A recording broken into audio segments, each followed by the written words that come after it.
Special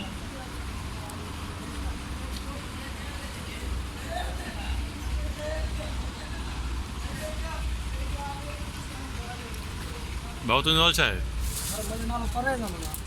Parvez Ahmad. अच्छा, ही कुल्फ़ी पाण ठाहींदो आहीं या सर कुल्फ़ी कंपनी ठाहींदी आहे, सखर ठाहींदी आहे, सखर जा? कारीगर कारीगर ठाहींदा आहिनि। हा। तमामु VIP कुल्फ़ी आहे, अच्छा। जंहिंमें पिस्ता बादाम हम्म। ऐं हुनखे पैकिंग जो तमामु सुठे नमूने सां पैक कयो वेंदो आहे। हा। ऐं ताज हा। कंपनी तमामु मशहूरु आहे, हम्म। पुराणी कंपनी आहे। हम्म। इन खां तमामु सुठे खां सुठो जेको आहे उहो कोशिशि कंदा आहिनि त माना हर शइ ठाहे आवाम खे पेश कयूं। अच्छा, ही भला कॾहिं खां थियो आहे सिलसिलो स्टार्ट? हीअ सर हिनखे काफ़ी टाइम थी वियो आहे, तमामु जेको आहे हीअ बि ताज जीअं ई आयो आहे, इहो ई सिलसिलो असलम साहब वारनि इहो चालू करायो आहे, मैनेजर आहे नदी मलक साहब, उन्हनि चालू करायो आहे। हा। जीअं अच्छा। आवाम खे इहो बि हिकिड़ो सुठो कुल्फ़ी जो अच्छा, छा नालो कुल्फ़ी तव्हांजो? नालो छा आहे हिन जो? कुल्फ़ी। अच्छा।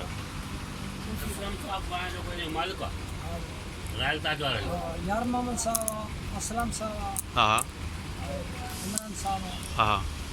इहो सॼो सिस्टम उन्हनि जो ई आहे। अच्छा अच्छा, हिन में भला घणा घणा फ्लेवर्स आहिनि? हिन सर 3 फ्लेवर हूंदा आहिनि, हिकिड़ो अछे में हूंदो आहे, ॿियो पिस्ता बादाम वारो आहे, ॿियो डाइट में बि हूंदो आहे, ॿियो 2-3 फ्लेवर हूंदा आहिनि। अच्छा, डाइट बि ॾियो था? डाइट बि हूंदो अच्छा, हिन जी छा प्राइस कीअं था ॾियो? प्राइस? आहे। हिन जी प्राइस जेका आहे उहो जेका 40 रुपया आहे, रेगुलर में पिस्ता 50 रुपया आहे, ऐं डाइट में 50 रुपया। टे क्वालिटी। अच्छा अच्छा, ॿियो जेके ईअं शादी मुरादी में जेके रखंदा आहिनि उहे बि इहे रखी सघंदा या न? उनजो ऑर्डर वठंदा आहिनि? ऑर्डर वठंदा आहिनि, सालगिरह थींदी आहे, शादी थींदी आहे, प्रोग्राम थींदा हा थींदा आहिनि, इस्लामाबाद खां मुल्तान खां जेको बि जा हिते जेके शहर जा ऑर्डर वठंदा आहिनि। हा। अच्छा, सही।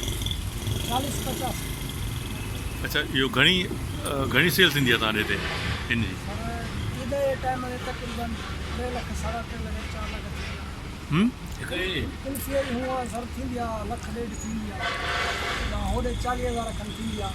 न, 1.5 लाख माना हिकु अहिड़ी 1 लाख खपे थी ईद ते? न, ही आम ॾींहंनि में? आम ॾींहंनि में सर तक़रीबन को बि 40,000 50,000 हिते थींदा आहिनि, कुझु हुन ते थींदा आहिनि, हुन ते 2-3 हज़ार थींदा आहिनि। न, हुन ते मतिलबु? हा, हुन कुंड ते रखंदा CNG वारी कुंड ते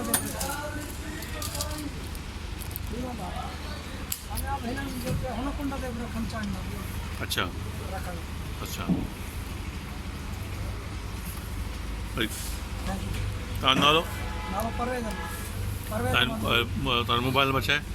मोबाइल सर मूं वटि न आहे। अच्छा, महिरबानी वॾी। 40 तो हीअ आहे दोस्तों कुल्फ़ी ताज पेट्रोल पंप मोरो। तमामु सुठी प्रोडक्ट ॾियनि था हिते फर्स्ट क्लास। अचो हिते अची खाओ ताज रॉयल ताज।